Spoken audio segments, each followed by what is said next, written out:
Salam, hər vaxtınız xeyir olsun, dəyərli izləyicilər. Nərimanovda yerləşən mənzilin santexnik işini tamamladıq. İndi isə gördüyümüz işlərlə sizlərə tanış edim. Deməli, bura mənzilin camaşırxanasıdır. Mənzilin kollektor sistemini camaşırxanada yerləşdirdik.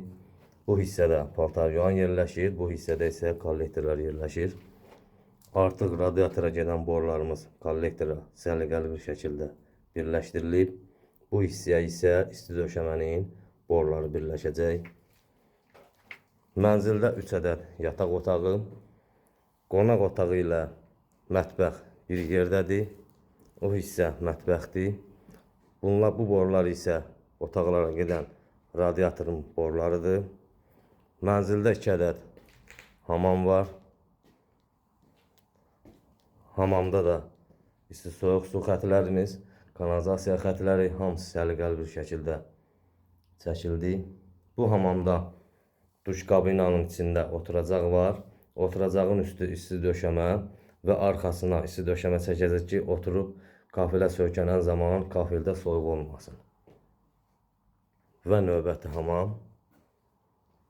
Burada da səliqəli bir şəkildə çəkiliş olub. Bu hissədə duş kabin, bu hissədə unitaz, bu hissədə isə moydadır yerləşir. Burada unitazlar gizli olmadı. Ev sahibi belə istədi. Adi unitaz yerləşəcək. Və mənzilin kombi sistemi bu balkonda yerləşir. Bura mətbəx hissə. Burada əvvəl köhnə kombi olub, onun yeridir.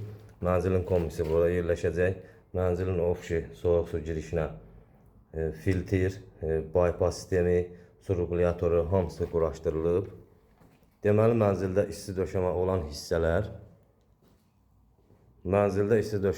hissələr, hamamlar, camaşırxana və mənzilin bura giriş hissəsi. Bir də mənzildə balkon hissə var. Balkon hissə bağlı olduğu üçün ev sahibi orada da isti döşəmə istədi. Allah ev sahibinin xeyrini versin, bizim də xeyrimizi versin. Növbəti mənzildə inşallah yenə çəkilişlərimiz olacaq. Növbəti işlərimizi görmək istəyirsinizsə bizi izləyin. Vaxtınızı ayırdınız, izlədiniz. Haqqınızı halal edin. Növbəti mənzildə görüşənə qədər.